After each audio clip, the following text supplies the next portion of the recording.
Bismillahirrahmanirrahim. Assalamualaikum warahmatullahi wabarakatuh.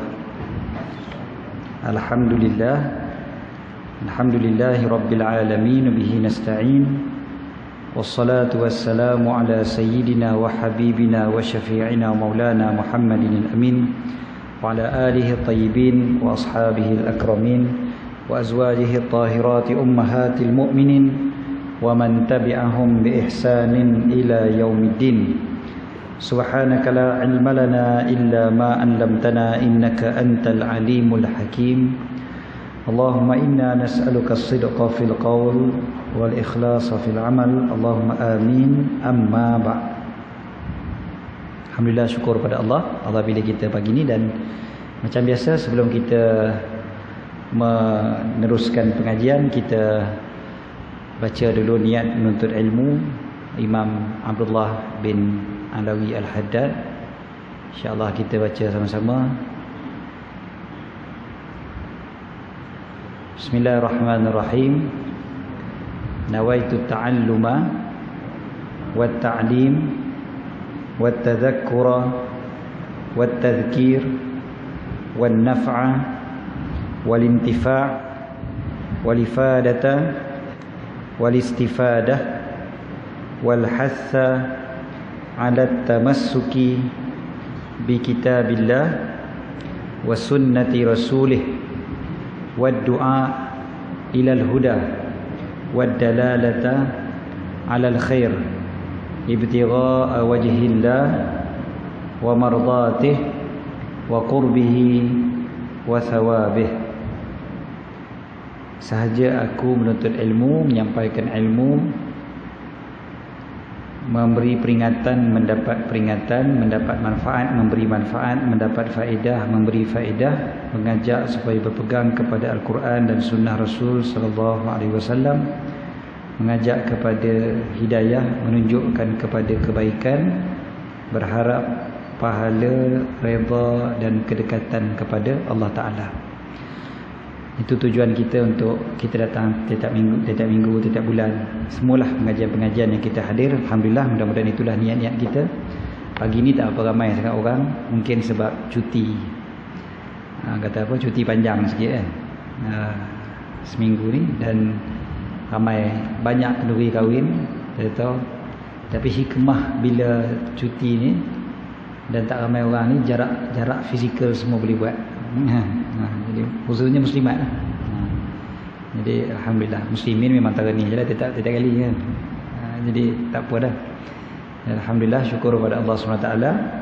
Allah pilih kita. Yang pentingnya Allah pilih kita, dan itu yang nikmat yang sangat-sangat besar.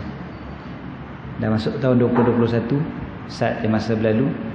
Dalam hadis Nabi SAW sebutkan, la taqumus sa'ah hatta yataqarabu zaman.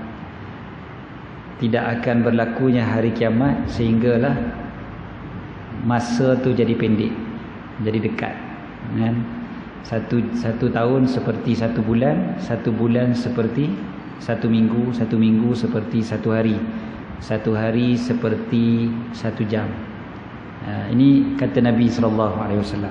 Dan memang itulah yang berlaku pun pada kita hari ini. Memang kita akan rasa masa tu cepat sangat berlalu. Setahun tu rasa cepat sungguh-sungguh, cepat je berlalu. Jadi ini salah satu daripada tanda kiamat. Maknanya kiamat dah dekat. Mudah-mudahan kita bersiaplah dan bersedia untuk fitnah akhir zaman. Fitnah akhir zaman yang sangat banyak. Mudah-mudahan kita dapat bersedia dan kita digolongkan oleh Allah SWT di kalangan yang selamat daripada fitnah Dajjal dan sebagainya. Okey, kita terus pergi kepada kitab kita, insya-Allah. Kita baca hikam Imam Abdullah bin Alawi Al-Haddad. Kita sampai pada hikmah yang ke berapa? 47. Betul ya? 47, 48, 49, insya-Allah. Pagi ni kita akan baca tiga tajuk tu, insya-Allah, ataupun 3 hikmah. Muka surat 119. Hikmah yang ke-47. Qala al-Imam Abdullah bin Ali al-Haddad rahimahullah, wa nafa'ana bihi fid dharain amin. Qala mathalul ladzi yuznibu liyatuba mathalul ladzi yudannisu badanahu wa thiyabahu liyaghtasil wa ma hakadha yanbaghi innama yanbaghi an yahtariza minad danas mastata' thumma in waqa'a bi hukmil ghaflati was sahwi kana al wajibu alaihi tanazzufa fil hal. Mathalul ladzi, perumpamaan orang yang, kita biasa sebut perkataan ni kan, masal maksudnya perumpamaan. Dalam bahasa Melayu kita guna perkataan misal kan, misal tu daripada bahasa Arab masal kan, masal perumpamaan, misal contoh kan. Itu sebablah kalau kita eja kod Jawi misal huruf sa bukan huruf sin kalau kod Jawi pun kan. Kalau kita eja Jawi misal, orang kita sebut contoh kita misal kata kan, misalnya kan. Bila kita eja misalnya, kita kena eja huruf sa sebab asalnya adalah daripada perkataan bahasa Arab yang dimelayukan. So misal, so masal, perkataan masal banyak dalam Quran. Quran banyak guna perkataan masal. Daraballahu masala kan? Allah Ta'ala memberikan perumpamaan. So masalul ladzi yuznibu, perumpamaan orang yang berdosa. Yuznibu, melakukan dosa. Zunub, kita biasa guna perkataan zunub kan. Zunub tu dosa kan? La yaghfiru dzunuba illa anta kan? Tidaklah yang mengampunkan dosa-dosa kecuali engkau. So, perkataan zunub ni biasa kita jumpa, kita biasa zikir dan sebagainya kan. Astaghfirullah min kulli dzunub, min kulli dzambin dan sebagainya. So yadnubu yuznibu berdosa, melakukan dosa. Orang yang melakukan dosa. Liyatu lam di situ untuk, bertujuan. Yatu bertaubat. Maksudnya dia melakukan dosa untuk bertaubat. Perumpamaan orang yang melakukan dosa untuk bertaubat. Maksudnya dia kata tak apa aku buat dosa ni nanti sekali aku taubat lah. Dia dah ada aim macam tu dah. Dia buat dosa dulu, nanti taubat. Jadi taubat tu kemudian, namanya dia dah ada tujuan. Dia kata tak apa aku buat dosa lah ni, sekali aku taubat lah. Okay, jadi itu dia punya konsep dia sekarang ni. Dan ramai orang macam tu. Ramai orang buat dosa, dalam hati dia tak apa, sekali aku taubat lah. Lebih baiklah banding dengan orang yang langsung tak ada niat nak bertaubat kan. Tapi ini perumpamaan apa yang disebut oleh Imam Al-Haddad. Masalul ladzi yudannisu badanahu wa thiyabahu liyaghtasil. Perumpamaan dia seperti alladzi yudannisu, orang yang mengotorkan badanahu, badannya, wa thiyabahu, dan pakaiannya, liyaghtasil, supaya nantinya dia akan basuh ataupun mandi. Nanti dia akan basuh. Dia kata tak apa, aku kotorkan kain aku, nanti aku basuh. Sengaja kotorkan baju dia untuk dia basuh. Ataupun kotorkan badan, dia lumuk badan dia dengan lumpur contohnya. Lepas tu tak apa, sekali aku mandi. Sengaja mengotorkan badan, sengaja mengotorkan pakaian, sekali aku basuh pakaian aku ni. Perumpamaan ni kalau kita tengok, memang perumpamaan yang sungguh-sungguh, dan memang wa ma hakaza yanbaghi, dan tidaklah demikian itu seharusnya. Wa ma hakaza yanbaghi, ma di sini tidak. Ma ni dia ada dua kan biasanya, ma apa dan ma tidak. Kalau yang kita kata ma rabbuka tu, siapa Tuhan kamu, yang kita biasa dengar dekat talqin kan, ma rabbuka kan, itu siapa Tuhan kamu. Tapi ma ni ataupun mas muka, siapa nama kamu kan, apa nama kamu. Tapi ma di sini bukan apa atau siapa. Ma di sini maksudnya tidak. Dia memang dia menafikan, dia perkataan nafi. Sebab bahasa Arab ni walaupun satu perkataan, kadang-kadang 2-3 makna yang berbeza, kadang-kadang sampai 10 makna berbeza.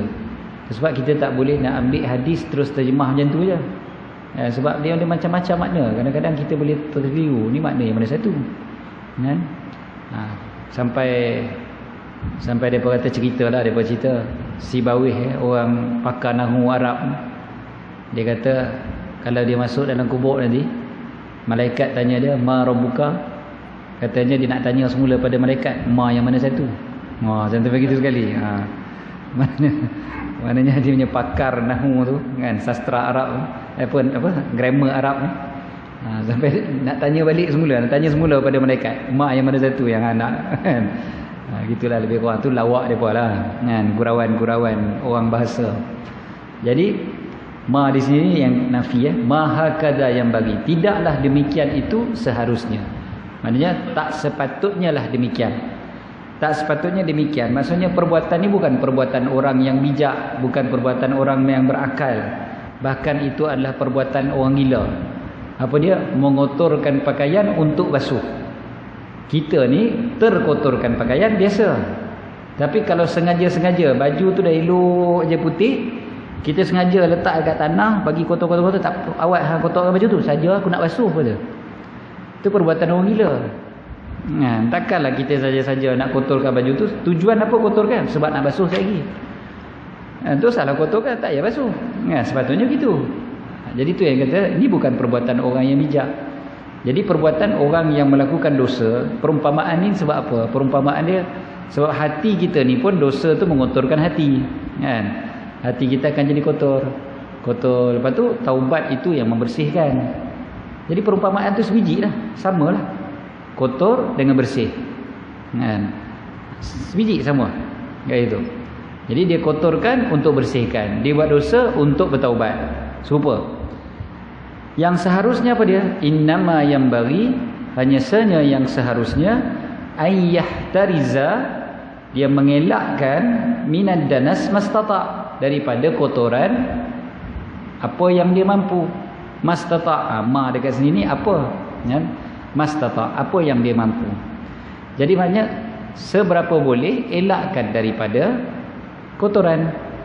Kita macam itulah kan, pakaian kita makan, kita elok, kita jaga jangan bagi kotoran, jangan bagi makanan tu tumpah kat pakaian kita, pada badan kita elakkan daripada kotoran. Kita lalu dekat kawasan yang berair, contohnya kita elakkan daripada kena dekat seluar kita, dekat kasut kita, stokin kita dan sebagainya. Benda tu normal lah.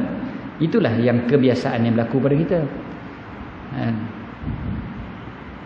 Saya sebenarnya cari perkataan ni, orang Kedah sebut apa? Lecak orang KL.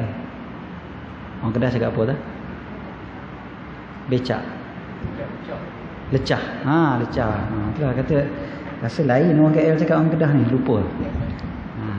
Dia lain sikit kan. Kalau tidak, kalau bahasa ni lecak kan, lecak. Orang sini dia tukar pula K tu jadi H pula tiba-tiba kan. Tak apalah. Jadi kita akan elak kan, kita akan mengelak daripada kena kain kita jadi kotor, jubah kita dan sebagainya. Itu normal, itu orang yang seharusnya, memang sepatutnya begitu. Elakkan, bukannya sengaja kotorkan lepas tu nanti lagi basuh. Budak-budak sekolah mungkin ada yang macam tu, tapi kita tidak. Okey. Saya tengok kat kedai saya sarapan tadi, dia tulis nyorok tang sini. Nyorok. Jadi saya tahu lah menyorok tu sarapan, saya tahu. Tapi saya teringat seorang kawan saya pernah cerita benda ni dulu. Dulu kat sini saya pernah cerita. Ada seorang kawan mengaji sekali dulu. Orang Kuala Lumpur lah macam saya juga. Tapi dia bila ustaz suruh menyorok, "Oi, pergi nyorok." Pagi-pagi kan. Dia pergi sembunyi belakang tiang. Betul kawan-kawan yang lain lalu, dia pun kata, "Oi, nyorok. Ustaz suruh sembunyi," kata. Ustaz suruh sembunyi kata. Dia sembunyi belakang tiang. Habis kena gelak dengan kawan-kawan semua. Semua kawan gelak dia. Dia pun pelik, awak orang pun gelakkan aku. Kan? Aku cuma ikut apa ustaz cakap. Jadi lain kali baru tahu. Jadi perkataan tu memang melekat sungguh lah. Jadi tadi saya tulis benda ni dekat Facebook, dekat Instagram. Saya ambil gambar tu, saya letak kat Facebook, Instagram. Memang ramai orang tak faham. Sebab apa nak kena menyorok? Jadi ramai yang masih tak faham lagi tu. Walaupun saya dah cerita yang tu, saya cerita tadi yang benda tu, pun masih ramai orang tak faham. Sebab saya kata hanya orang utara sahaja yang setiap pagi menyorok. Itu je. Saya diberitahu ada orang gitu, tak tahu betul ke tidak. Dia kata orang utara ni sebab dulu-dulu depa sarapan memang tak secara terbuka. Itu asal istilah perkataan menyorok tu. Wallahu alam betul ke tidak. Sebab menyorok tak nak menyorok tu ada sembunyi. Sebenarnya. Tapi kenapa orang utara gunakan perkataan sarapan tu sembunyi? Sebab katanya makan pagi tidak dibuat secara terang-terangan. Jadi tak macam makan tengah hari. Itu orang kata wallahu alam. Okey, so perkataan berbeza biasalah. Balik tadi, lecah, kotoran. Kita takkan sengaja-sengaja nak mengotorkan pakaian kita. Tapi kalau pun berlaku, kita akan elakkan pakaian kita terkena kotoran seberapa mampu.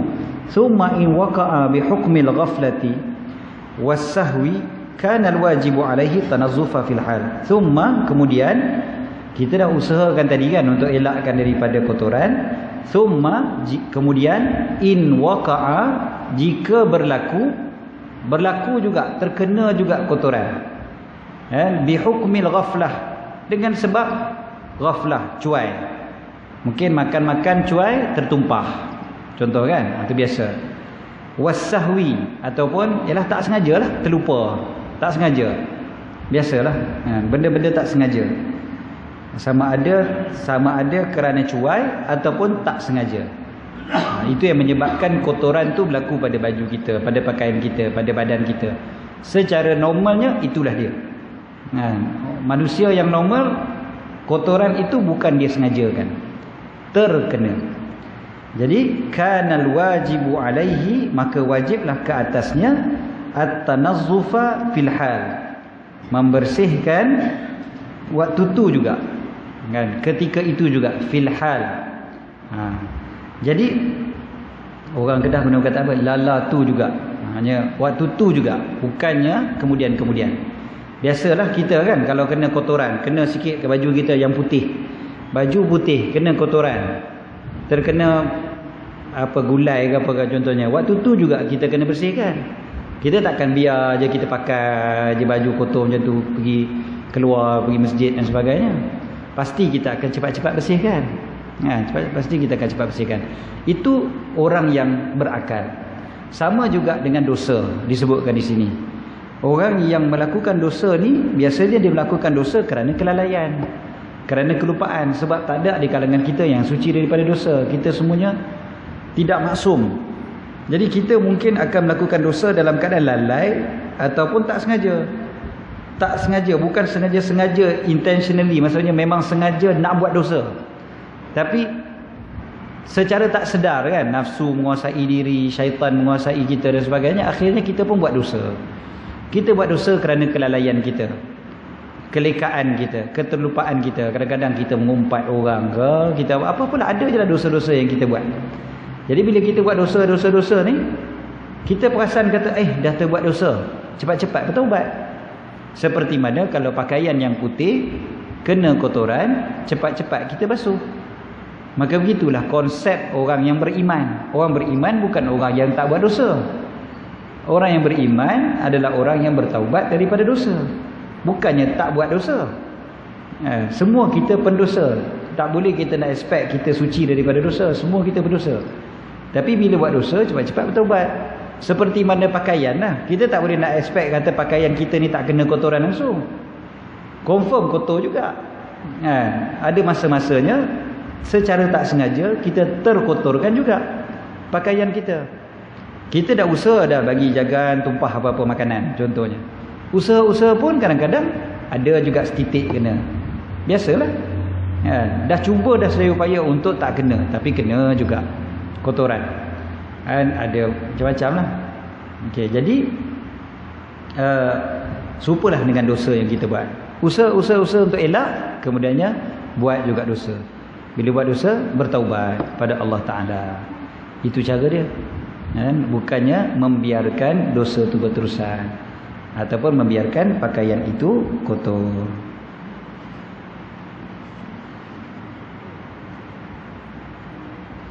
Taubat macam biasalah, kita dah sebut taubat menyesal atas apa yang dilakukan, berhenti daripada melakukan, berazam untuk tidak melakukan.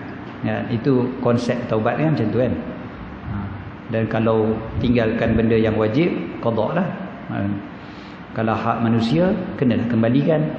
Kalau ambil barang orang, kena pulangkan. Macam tu lah. Maksudnya itu taubat lah. Normal lah tu. Dosa-dosa kita ni, minggu lepas saya di Kuala Terengganu, saya khutbah di Masjid Pengadang Baru di Kuala Terengganu. Yang seronok aja bila khutbah di Masjid Pengadang Baru ni, saya seronok sebab ada ustaz yang mengajar setiap minggu di situ. Tuan guru Ustaz Wan Junaidi, orang alim, ya, mengajar kitab. Lepas satu kitab lah mengajar tiap-tiap minggu. Jadi sebelum sembahyang Jumaat dia bukan tazkirah, dia pun baca kitab. Jadi tiap-tiap minggu macam tu. Tak tahu lah di sini ada ke tidak. Ada masjid-masjid buat macam tu. Yang pengajian kitab secara berterusan setiap minggu, setiap hari Jumaat sebelum sembahyang Jumaat. Tak ada dia pun buat macam tu. Ada beberapa masjid dah buat macam tu. Jadi dia bukan tazkirah. Sebab tazkirah ni bentuk umum kan. Jadi yang ni dia buat pengajian kitab. Pengajian kitab jadi, dan satu masjid yang sama. Jadi ustaz tu memang tiap-tiap minggu masjid tu. Jadi orang nak mengaji dengan ustaz tu main masjid tu. Tiap-tiap hari Jumaat sebelum sembahyang Jumaat. Jadi sebelum sembahyang Jumaat baca kitab dulu. Baca kitab, lepas tu sembahyang Jumaat lah. Sembahyang Jumaat khutbah pendek je kan. Jadi baca kitab tu yang panjang. Baca kitab. Jadi macam di Masjid Pengadang Baru tu Ustaz Wan Junaidi tu lah. So, Ustaz Wan Junaidi memang orang alim. Memang orang alim bab tasawuf semua tu memang masya-Allah lah. Memang orang yang hebat lah, baca kitab-kitab kuning semua. Jadi saya teringat minggu lepas bila saya khutbah, saya seronok khutbah kat situ sebab saya dapat mengaji. Jadi sebelum khutbah kita duduk dah baca kitab dulu. Lepas tu saya pergi kita khutbah pendek je. 10 minit cukup lah. Tu pun paling lama pun 14 minit. Khutbah cukup. Dia takkan sampai 15 minit khutbah. Jadi tu pun habis. Cuma nak cerita ni minggu lepas Ustaz Wan Junaidi tu dia cerita tentang dosa kebetulannya. Dia sebutlah dosa ni dia ada jenis dosa yang dulu-dulu kita buat. Ada dosa yang berterusan, sekarang masih lagi berterusan. Ada dosa yang akan datang kita akan buat. Itu memanglah semua kita tahu. Tapi ada dosa yang dia konsep dia tu berkekalan. Dia masih lagi berdosa walaupun kita tak buat. Dosa tu masih ada. Maknanya kita tak melakukan perbuatan tu tapi dosa tu berterusan. Dari sudut dia kata contohnya dia kata dosa yang melibatkan harta manusia. Harta orang. Harta orang kita ambil, lepas tu kita tak pulang. Bukan dosa tu ketika kita ambil je, tapi selagi mana kita tak pulangkan harta tu, selagi tu kita berdosa. Kan? Berterusanlah dosa tu. Berterusan dosa. Sebab orang tu mungkin memerlukan kepada harta tu tapi kita tak pulang menyebabkan dia tak dapat guna harta tu. Kan? Dan benda ni biasa berlaku. Itu sebablah Nabi SAW sebutkan tentang muqillul ghani. Orang yang kaya tapi tak mau bayar hutang. Saja-saja tak mau bayar hutang. Itu ada satu kezaliman. Kata Nabi SAW. Dia ada mampu untuk bayar hutang tapi dia tak mau bayar. Nantilah dulu. Dan sedangkan orang yang memberi hutang tu hidup dalam kesempitan. Hidup dalam kesusahan. Ya? Benda ni biasa. Kadang-kadang orang bagi hutang, kita bagi hutang kat orang, kita tengah sempit tak ada duit, tengok dia boleh pergi melancong. Dengan keluarga pergi melancong kat luar negara tu. Satu keluarga berapa ribu dia belanja tu. Dia hutang kat kita RM500 pun tak boleh bayar. Contohnya. Jadi benda ni, dosa yang dia berterusan. Dia bukan hanya ketika ambil harta orang, tapi dia berterusan. Kemudiannya Ustaz Wan Junaidi ini disebut masalahnya dosa kita dengan harta manusia lain ni, dia bermula bukan saat kita balik. Dia beza dengan dosa dengan Allah Ta'ala. Dosa dengan Allah Ta'ala dia bermula ketika balik. Ya, sebelum balik tak ada dosa kan. Artinya kita sebelum balik kita buat macam tak solat, tak puasa, kita tak berdosa. Tapi kalau sebelum balik kita ambil harta orang sebelum balik, maka dosa itu berterusan selepas balik kita akan terus dosa tu berterusan. Macam dosa tu kita pegang selagi mana kita tak pulangkan barang tu. Katalah kita ambil umur 5 tahun, balik umur belasan tahun. Waktu umur belasan tahun tu kita akan ambil dosa-dosa kita sejak daripada 5 tahun tu. Katalah kita pulangkan barang tu umur 25, maka sampai umur 25 tu kita masih lagi berdosa. Bukan maknanya tak apa ambil waktu kecil dia tak kira. Bukan macam tu.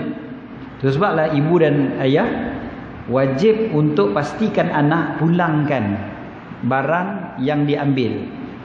Kan kadang pergi rumah jiran, pergi rumah adik-beradik lain, dia tengok mainan kawan tu, dia geram, dia pun ambil bawa balik, dia letak dalam beg dia. Sampai rumah tengok, ada pula ni, mana pula ni, Ultraman mana pula ni. Kan, pulang balik. Ataupun telefon minta halal. Kalau jauh contohnya kan, minta halal, kata ni anak saya tu bawa balik ni Ultraman kalau biru ni. Contoh, minta halal.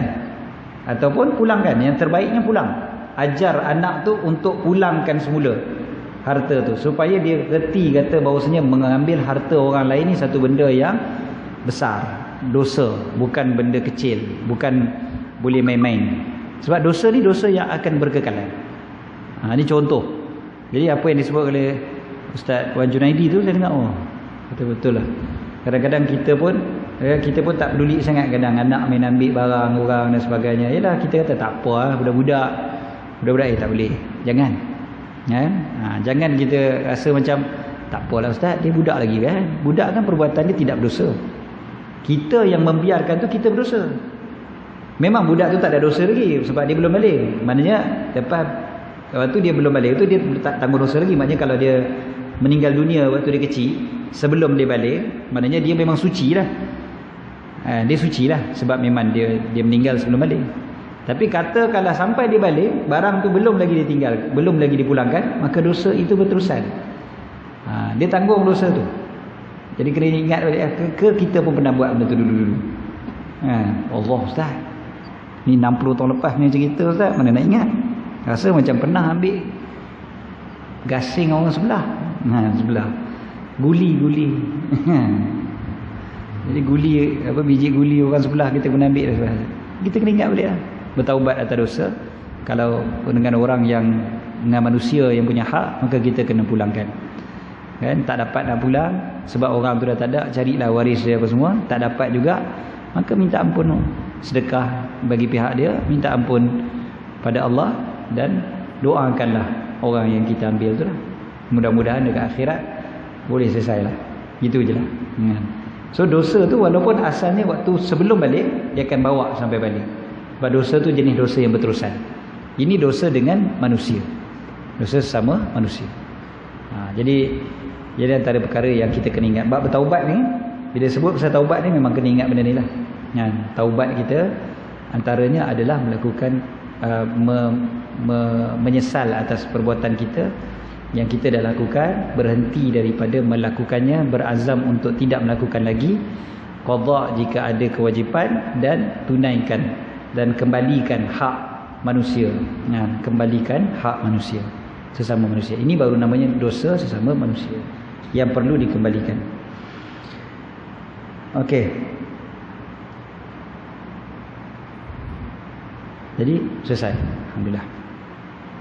Terus pi hikmah 48. Hikmah 48. Qala radhiyallahu anhu, mathalul ukhuwati fillahi mathalus syajarati tusqa bima'it tazawuri wa tuthmiru ta'awuna 'alal birri wat taqwa.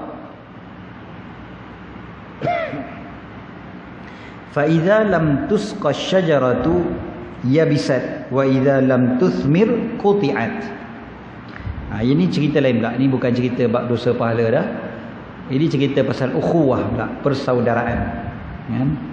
Apa dia? Perumpamaan al-ukhuwatu fillah, persaudaraan kerana Allah.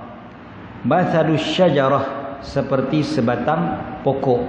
Syajarah, pokok. Tusqa bima'it tazawur. Tusqa, disiram, dijirus. Bima'it tazawur, dengan air ziarah menziarahi. Ni perumpamaan perumpamaan bahasa dia macam tu lah kan. Jadi dijirus ia dengan air ziarah menziarahi. At-tazawur, at-tazawur, saling berziarah, itu maksud dia. Perkataan ziarah tu daripada bahasa Arab kan, ziarah, ziarah kan. Bahasa perkataan asal dia adalah zara. Zara yazuru. Tu menziarahi, kan? Zara tu menziarahi. Jadi zara yazuru, ziarah. Ziarah itu asal bahasa Arab. Jadi kat sini tazawur. Tazawur ni dia daripada bahasa Arab ni perkataan tafa'ul, maksudnya dia ada dua belah pihak. Dia saling. Kalau orang Melayu gunakan perkataan saling. Dan takaful contohnya kan. Kita biasa guna perkataan takaful. Takaful. Kita masuk takaful tu. Takaful kan bahasa Arab kan. Takaful saling melindungi. Saling. Dia ada perkataan saling. Itu sebablah kita bayar, orang lain pun bayar juga.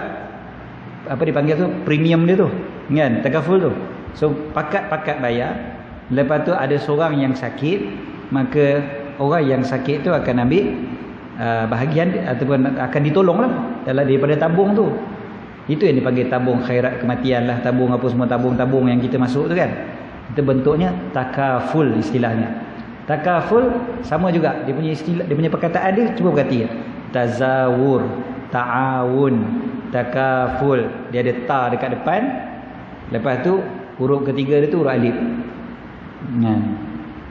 Jadi tafa'ul, takaful, ta'awun, tazawur, semua tu maksudnya saling. Bahasa Arab memang konsep dia begitu. Jadi sekarang ni tazawur maksudnya saling ziarah menziarahi. Saling ziarah menziarahi ini memang dipanggil apa?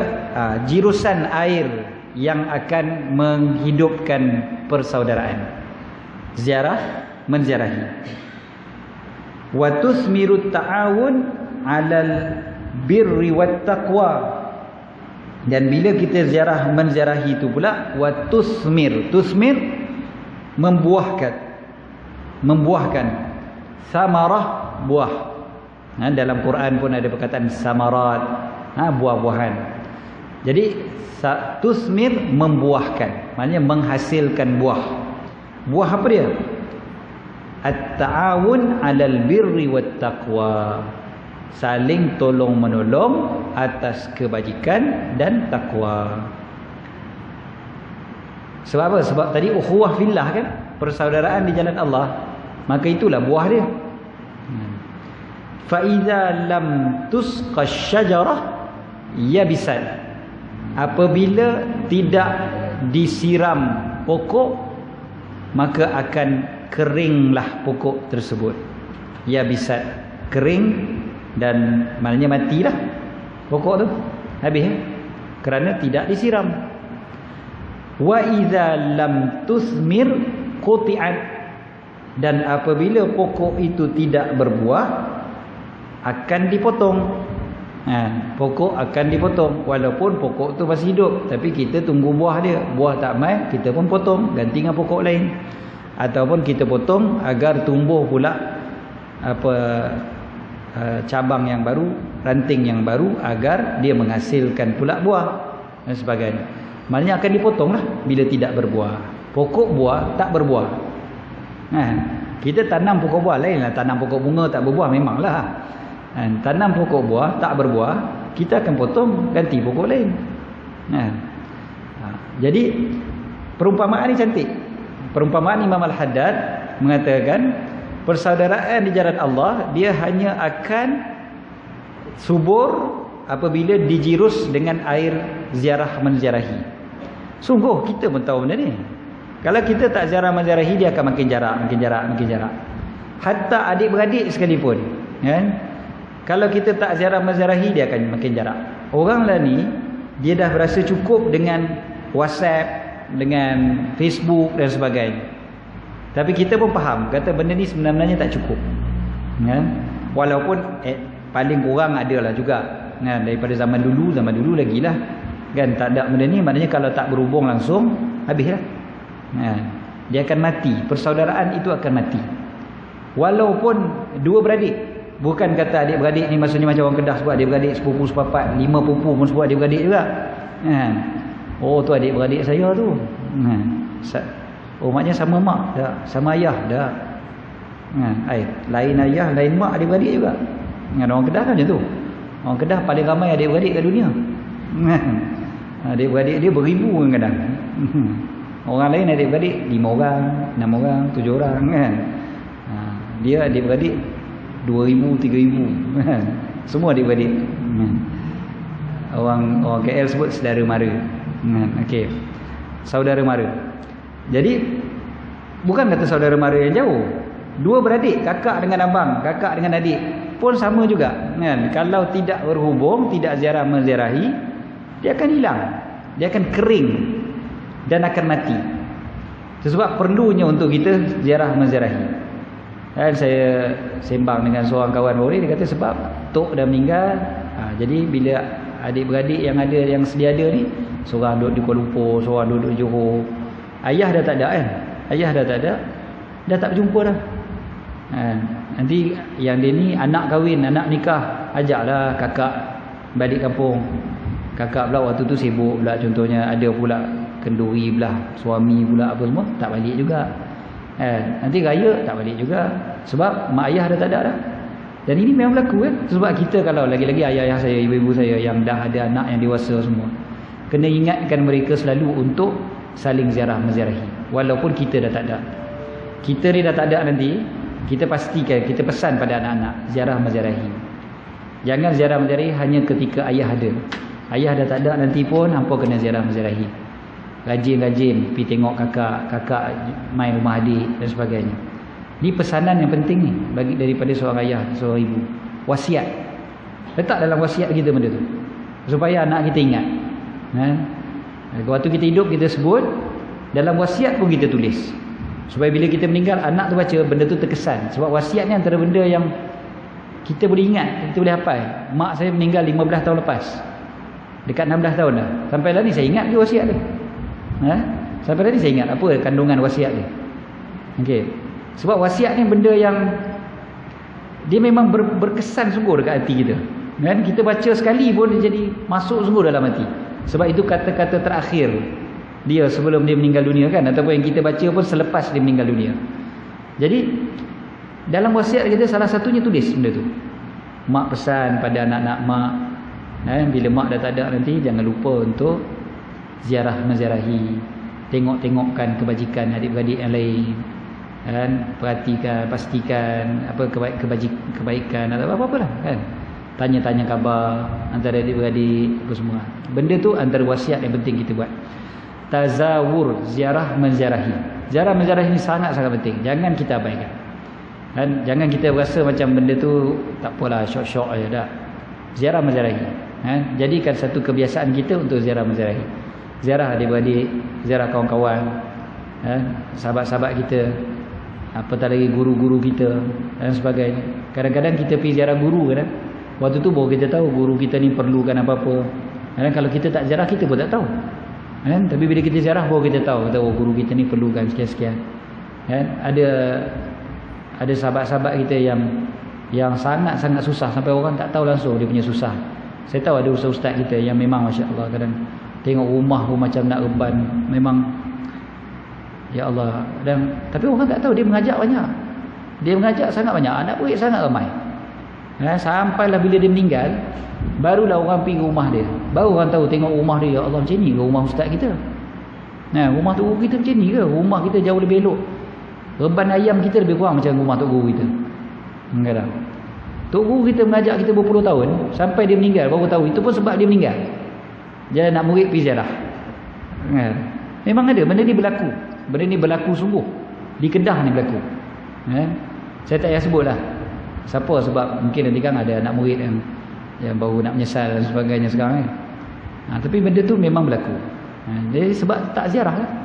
Supaya adik-beradik kita. Kita tengok kat WhatsApp, kita pun tak tahu dia susah ke senang. Waktu Covid ni kita pun tak tahu tentang dia susah. Kita tak tahu dalam WhatsApp boleh bergembira, boleh tunjuk apa stiker-stiker gelak ketawa dan sebagainya. Tapi kita tak tahu kata dia susah. Tapi dengan ziarah menziarahi tu kita boleh lebih kenal, dan membuahkan hasil. Buahkan hasil pula Imam Al-Haddad sebut, buahnya pula adalah at-ta'awun 'alal birri wat taqwa. Bila kita jirus, kita harapkan buah. Buah daripada persaudaraan jalan Allah adalah tolong menolong pula. Tolong menolong atas kebaikan dan atas takwa. Bila kita pergi ziarah orang, kita bukan sekadar nak makan nak minum, tapi kita nak membuahkan hasil, iaitu kita boleh tolong-menolong atas ketakwaan pada Allah. Dan bir tadi, wa ta'awanu 'alal birri wat taqwa. Tolong-menolong atas kebaikan dan takwa. Bir, kebajikan, apa-apa saja kebajikan. Tadilah mungkin kita boleh tolong-menolong dari segi kemampuan material, tolong-menolong dari segi kemampuan usaha kita, idea kita dan sebagainya. Kemudiannya takwa, ketakwaan pada Allah, itu yang penting. Kita tolong-menolong atas takwa, makin jadi baik. Kadang ada adik-adik kita yang jenis tak semayang, tapi sebab kita mai tu jadi semayang. Ada yang tak tutup aurat, mungkin anak dia tak tutup aurat, jadi mai kita, dia tutup aurat. Ataupun kita boleh tolong nasihat juga. Mungkin pak dia nasihat, dia tak mau dengar. Pak long dia nasihat, mungkin dengan bahasa yang lebih masuk dalam jiwa dia, mana nak tahu. Pak long nasihat, tiba-tiba berubah dia. Bukan sebab ayah dia dah berbuih mulut dah, bercakap banyak kali dah, tapi dia tak mau dengar. Pak long dia nasihat sikit je, terus dengar. Mungkin. Jadi tolong-menolong atas kebaikan dan atas takwa. Kita datang ziarah menziarahi biar ada hasil. Kalau ziarah menziarahi hasilnya adalah hasad dengki dan sebagainya, tak gunalah. Itu yang kata tu, pokok tak berbuah, potong je lah. Tosah dah lah kalau macam tu. Ziarah menziarahi, dah kali bila ziarah pakat tunjuk dia punya gelang emas dia, dia punya rantai dia punya apa, berbangga-bangga, bersombong. Yang seorang lagi dengki, seorang sombong, seorang dengki. Jadi akhir sekali itu bukan ukhuwah fillah, itu bukan persaudaraan kerana Allah. Itu sebablah bila ziarah menziarahi tidak membuahkan kebaikan dan takwa, kebajikan dan takwa. Kalau membuahkan kebajikan dan takwa, maknanya kita boleh nampaklah kata kita ziarah menziarahi ini persaudaraan kita kerana Allah. Betul-betul kerana Allah. Kadang-kadang ziarah menziarahi dapat apa? Dapat resepi baru. Contoh, main-main makan, sedap lah. Tanya resepi macam mana? Bir ke tidak? Bir lah tu. Itu kebajikan juga, kebaikan juga, betul tak? Dapat ilmu, okey lah tu. Masih lagi dapat hasil, masih lagi dapat hasil yang baik. Paling kurang lah banyak benda kecil-kecil. Kadang kita bersembang kan, kita duduk-duduk bersembang, adik-adik, macam-macam benda kita keluar. Kita tanya dia tanya kita tanya apa yang dia tahu, dia tanya kita apa yang kita tahu dan sebagainya. Macam-macam benda. Kita tengok rumah dia, kita pun tanya, pintu ni buat macam mana? Dia pun cerita, pintu ni gini-gini. Oh, kita pun dapat idea. Oh, kita boleh buat kat rumah kita. Ilmu juga. Itu masih lagi dalam kategori bir. Tapi kalau ziarah menziarahi, datangkan dengki, umpat dan sebagainya, ataupun satu lagi apa dia? Mengumpat lah. Ziarah menziarahi tapi pakai mengumpat dia, maka tak jadilah. Itu bukan takwa namanya, dan itu bukan ukhuwah fillah. Selesai. Okey. Ini bab ziarah menziarahi, dan memang sangat-sangatlah kita jangan kita tinggalkan. Dia yang tak ziarah menziarahi satu golongan, iaitu orang yang menuntut ilmu. Orang yang menuntut ilmu disebutkan talibul ilmi la yazur wa la yuzar. Penuntut ilmu tidak menziarahi dan tidak diziarahi. Sebab dia terlalu sibuk dengan ilmu. Itu cerita lain. Orang yang mengaji ni kan, macam student-student yang duduk di pondok dan sebagainya kan, dia tak tosah daripada pondok ni pergi ziarah pondok sebelah. Itu tak perlu. Sebab dia dipanggil talibul ilm. Dia memang sepenuh masa penuntut ilmu. Bukan macam kita bukan sepenuh masa penuntut ilmu. Kalau yang sepenuh masa penuntut ilmu, tak perlu untuk disibukkan dengan ziarah menziarahi. Dia cukup duduk dalam dunia dia dengan ilmu. Waktu dia menuntut, nantilah nak ziarah-ziarah tu nanti. Waktu dia menuntut, biar dia menuntut dengan fokus. Lain kalau ngaji pondok berarti cuti kan, cuti pergi dah ziarah, tak apalah. Tu salah apa, jangan pula kita kata tak apalah, tak tosah pergi jumpa tok, jumpa moyang dan sebagainya, tak. Waktu cuti pergi dah ziarah, tapi waktu dia mengaji tak perlu disibukkan dengan ziarah menziarahi. Dia la yazur wa la yuzar, dan tidak diziarahi. Sepatutnya penuntut ilmu ni tidak diziarahi. Itu sebablah yang elok sekali penuntut ilmu tu duduk di asrama tu, duduk je. Jadi dia tak ada ziarah menziarahi. Kan kalau dia duduk kat rumah kita, nanti ada sepupu sepapat dia mai, anak menakan kita mai, kan dia akan sibuk pula dengan sepupu-sepupu dia dan sebagainya. Dia tak boleh baca buku, dia tak boleh study. Tapi bila dia duduk di pondok, dia boleh fokus untuk mengaji. Itu berbeza. Okey, jadi itu je pengecualian kepada ziarah menziarahi. Ingat Nabi SAW sebutkan dalam hadis kursi, Allah Ta'ala berfirman, wajabat mahabbati lil mutazawirina fi, wajiblah kecintaanku kepada orang yang ziarah menziarahi keranaku. Ada hadis tu dalam ni? Ada. Saya baca bahasa Arab ni kan, yang muka 122 tu. Wajiblah kecintaanku kepada orang yang saling ziarah menziarahi keranaku. Wajabat mahabbati lil mutazawirina fi, wajiblah kecintaanku kepada orang yang saling ziarah menziarahi keranaku. Apa lagi kita nak? Kita ziarah menziarahi ni sebab nak dapat cinta Allah. Selesai, itu cukup dah. Tak dapat apa, benda lain tak apa. Tak ada langsung benda duniawi dapat tak apa. Sebab dah dapat cinta Allah. Ini hadis ni cukup jelas memberikan motivasi kepada kita. Ini kena sebut pada diri kita semualah, supaya saling ziarah menziarahi.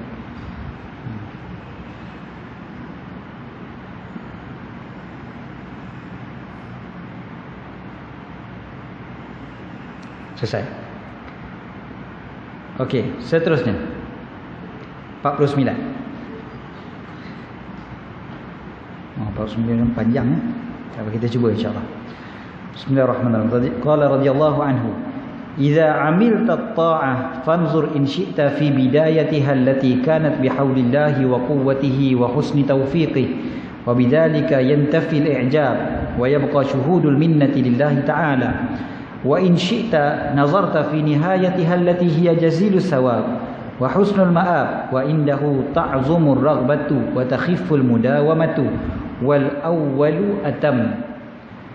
Okey, apabila engkau melakukan ketaatan, idza amilta at-ta'ah, apabila engkau beramal dengan satu ketaatan, wa in fanzur in syi'ta fi bidayatiha, kalau engkau hendak maka perhatikanlah pada permulaannya, bidayah, permulaan, allati kanat bihaulillahi wa quwwatihi wa husni taufiqi, yang mana permulaan itu dengan daya dan kekuatan Allah Ta'ala serta taufik daripada Allah. Wa bidzalika yanfil i'jab, dan dengan demikian itu ternafilah ujub, kagum pada diri sendiri.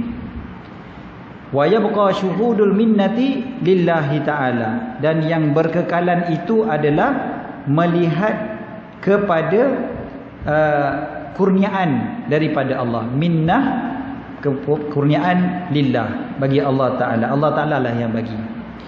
Wa in syi'ta, ataupun kalau engkau hendak, nazarta fi nihayatiha, kau tengok pada penghujungnya, penghujung ketaatan kita, allati hiya jazilus sawab, yang merupakan pahala yang besar, ganjaran yang besar, ganjaran yang banyak.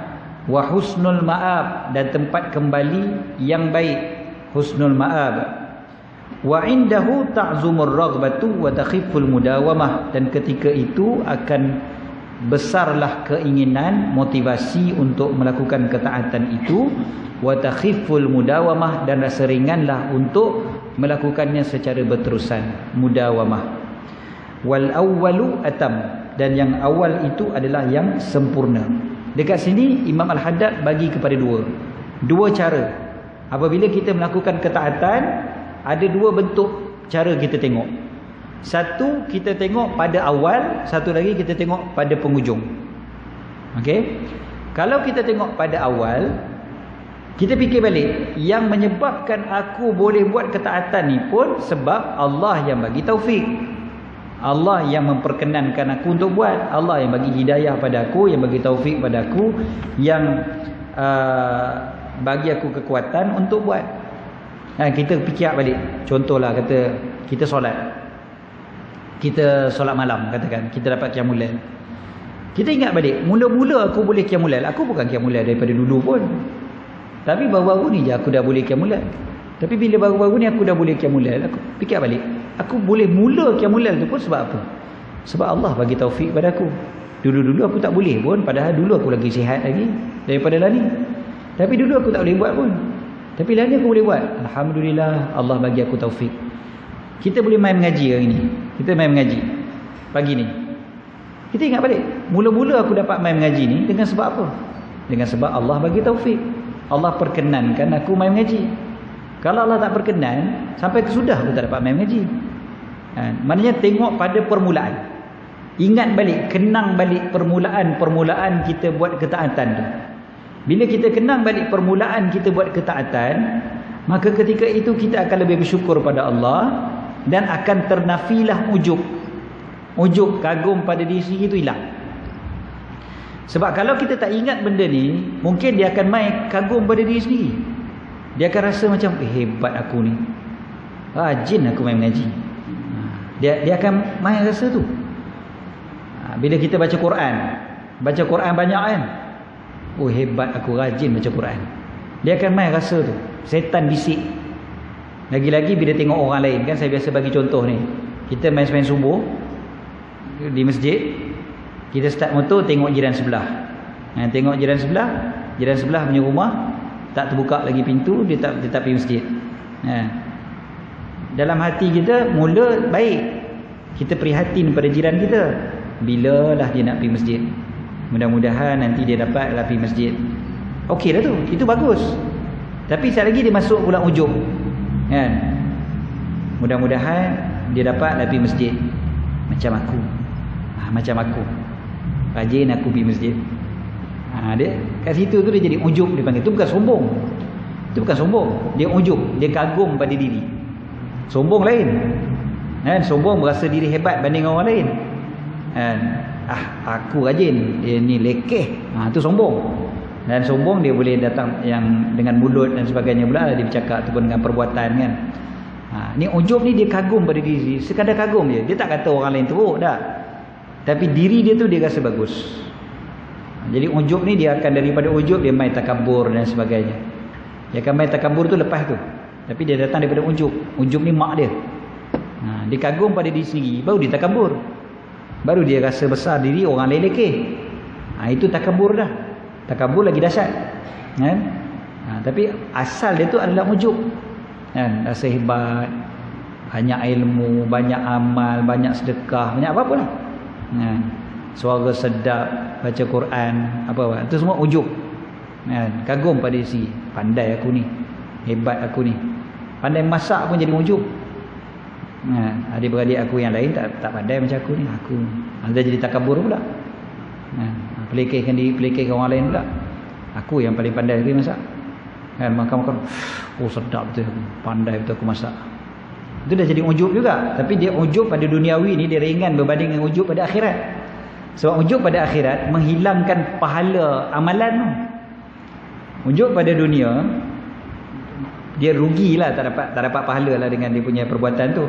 Tapi ni amalan ni kita buat memang khusus untuk dapat pahala kan. Macam sembahyang, makan, paling tidak kita nak kenyang, dapatlah kenyang tu kan. Kita ujub pun kenyang dapat, cuma tak dapat pahala lah atas masakan kita tu.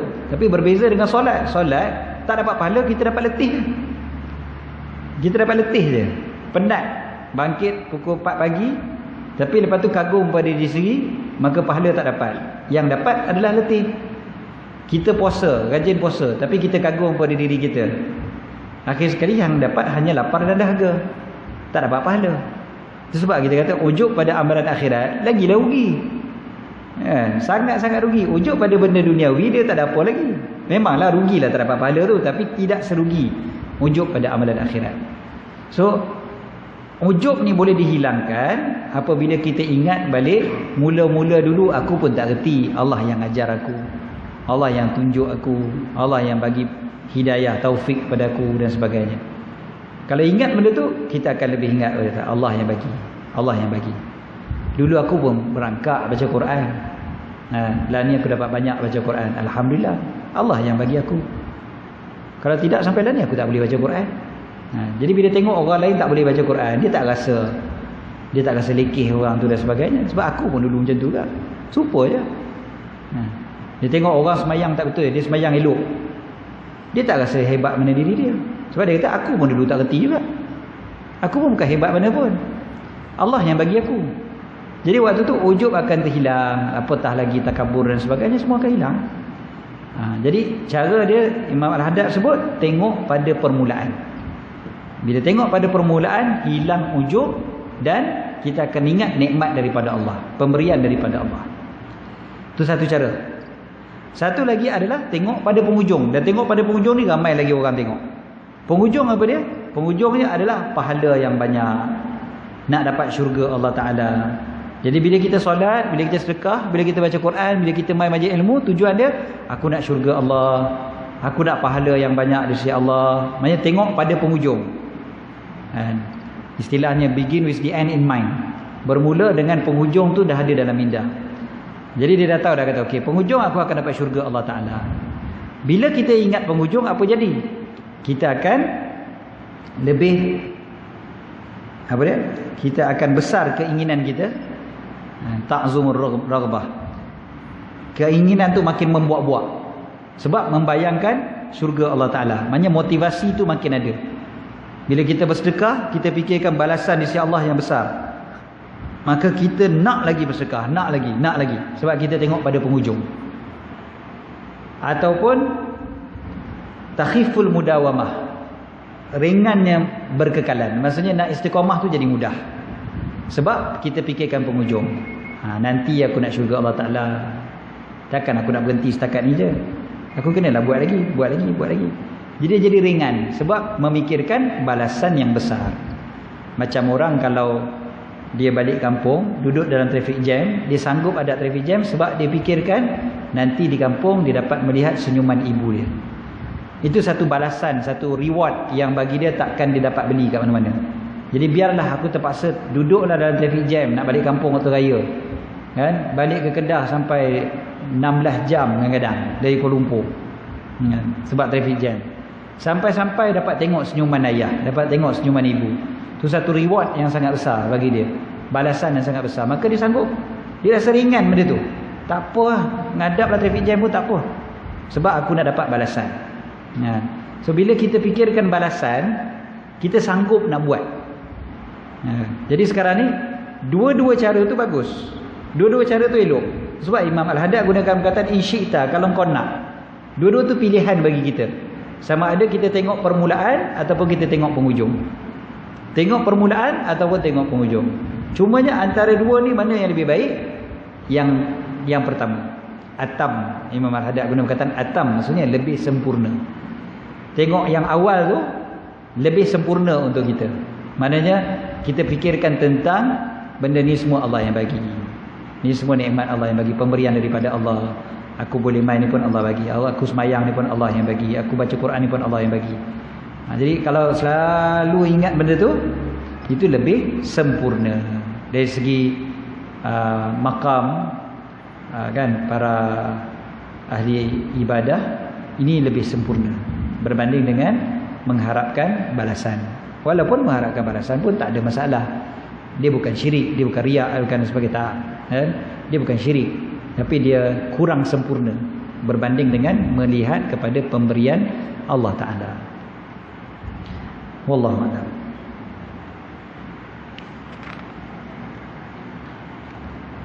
Sebab kadang-kadang kita diajar untuk sebut apa, la haula wala quwwata illa billah. Selalu kita sebut la haula wala quwwata illa billah. Waktu dengar hayya 'alas salah, hayya 'alal falah pun la haula wala quwwata illa billah. Kan itu semua nak bagi ingat kita lah. Kata sebenarnya Allah yang bagi. Tak ada daya, tak ada kekuatan melainkan dengan Allah. Allah yang bagi benda ni. La haula wala quwwata illa billah. Jadi selalu ingat benda ni. Tak ada, aku sebenarnya tak ada apa pun. Aku tak ada apa pun. Semua ni Allah yang bagi. Bukan sebab aku hebat, bukan sebab aku rajin, dengan sebab Allah yang bagi. Bahkan apa yang aku buat ni pun kecil sangat. Nak banding dengan orang lain, nak banding dengan para ulama, para solihin dan sebagainya. Aku semayang baru berapa rakaat sangat. Aku sedekah baru berapa banyak sangat. Kan kita nak banding dengan orang lain yang bersedekah jauh lagi banyak daripada kita, jauh lagi istiqamah bandingan kita kan. Jadi bila kita sedekah tu kita tak rasa banyak. Kan kita sedekah RM100, RM200. Kita teringat orang lain sedekah juta kot. Contohnya kan. Apalah sangat RM100 aku ni? Yalah, janganlah banding dengan orang sedekah RM10. Jangan banding dengan orang tak sedekah langsung. Mula rasa hebat. RM100 aku bagi. Tapi bila kita banding dengan orang lain, Allah kecil je pun. Ini pun sebab Allah yang bagi. Duit 100 ni pun Allah bagi. Sedekah ni pun Allah yang bagi taufik kepada aku. Yang aku boleh keluarkan duit ni pun Allah yang bagi. Dah. Allah gerakkan hati aku. Walau sekecil 10 sen, 20 sen, 30 sen. Kalau kita tak diberikan taufik oleh Allah, tak mau kita sedekah. Walau sekupang, walau 2 kupang. Tapi Allah gerakkan hati. Okay. Saya minum air tadi, harga dia berapa? RM2 30 sen kot. Air tu. Jadi bayar RM10. Tuan kedai patutnya pulangkan RM7, 7 kupang. Tapi dia pulangkan RM8. Dia kata kira RM2 je lah. Mungkin dia malas nak keluarkan duit sen tu, mungkin lah kan. Tapi kalau kedekut tu mai, cari juga tu duit tu 7 kupang tu. Tapi sebab kedekut tu hilang waktu tu kan, Allah Ta'ala gerakkan hati tak? Allah gerakkan hati. Tak apa lah, kira RM2 je lah. Padahal 3 kupang tu, mungkin 3 kupang tu untung dia kan? Mungkin untung dia kat 3 kupang tu, tapi dia tak peduli, kata tak apa lah, ambil macam tu. Itu sekecil 3 kupang tu pun tu Allah yang gerakkan kan? Allah yang gerakkan hati tu. Bukan kira sampai RM200, RM300, RM2,000, RM3,000, RM2 juta, RM3 juta dah. Yang sekecil 2 kupang kita sedekah tu pun tu Allah yang gerakkan hati kita. So bila kita ingat benda ni, Allah yang gerakkan aku, Allah yang bagi aku boleh buat benda ni, maka ketika tu kita tak berasa hebat, tak berasa ujub pada diri kita, tak berasa kagum pada diri. Mudah-mudahan amalan kita tu diterima oleh Allah.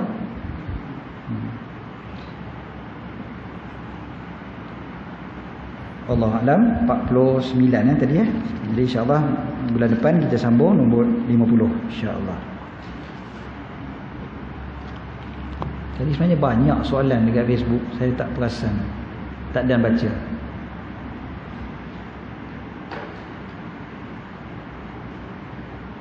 Jenis scammer pun ada juga. Scammer dia tengok kuliah tau. Tapi mudah-mudahan dia dapatlah orang kata apa, hidayah, taufik daripada Allah kan, berkat dia tengok kuliah kan.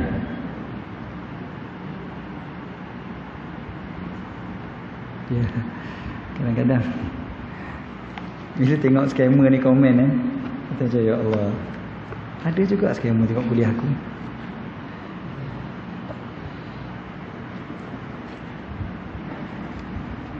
Dia pun scam semua ni, cari orang-orang mengaji agama pandai.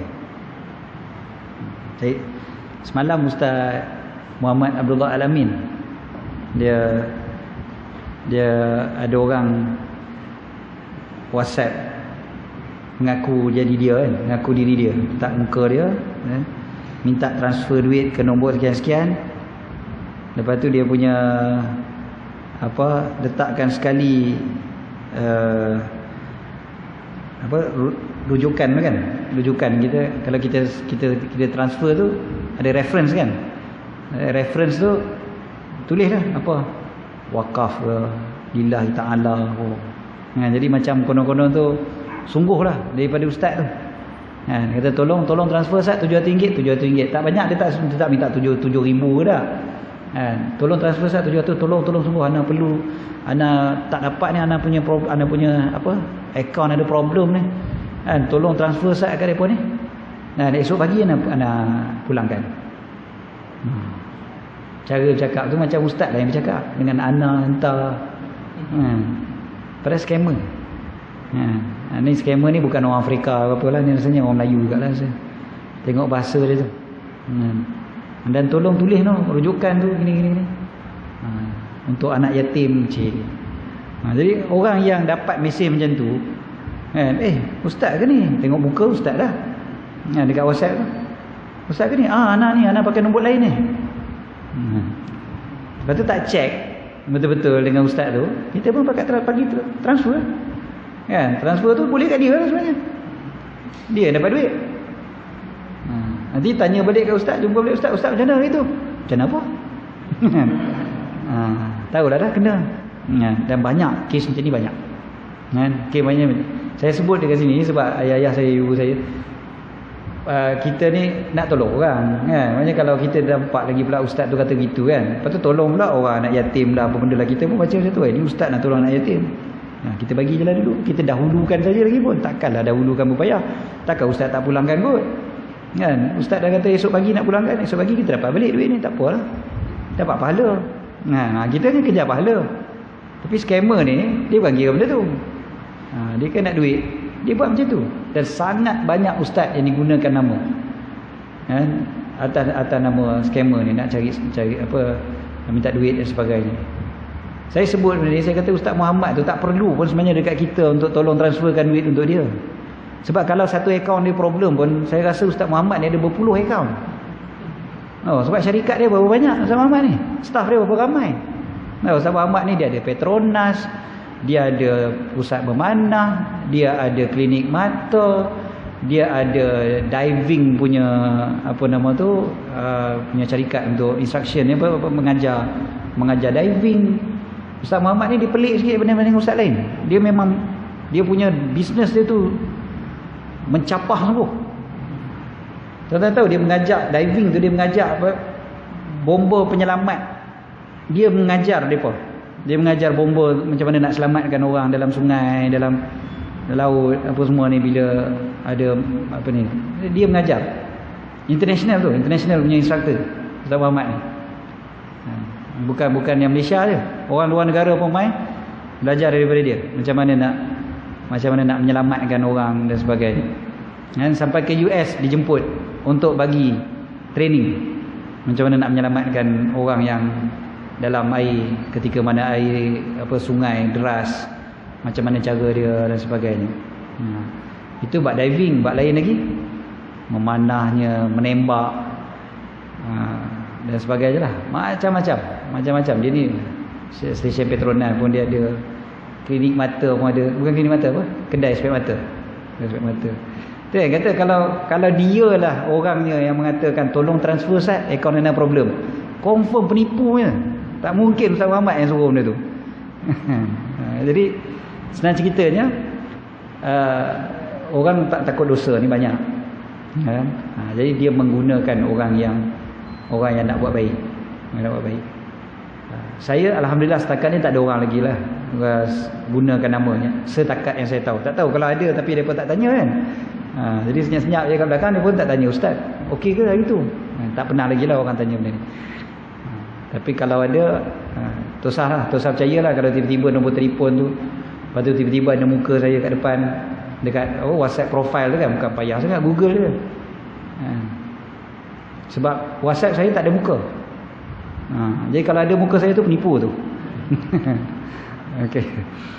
Lepas tu satu lagi yang cara dia tu, yang dia buat pelaburan patuh syariah. Yang tu pun satu lagi. Dia guna muka kita tu, yang tu ada muka saya. Ada beberapa kali lah kena. Dia letak muka kita, muka ustaz-ustaz lain. Lepas tu dia kata ni pelaburan patuh syariah. Jadi silalah melabur dengan kami apa semua kan.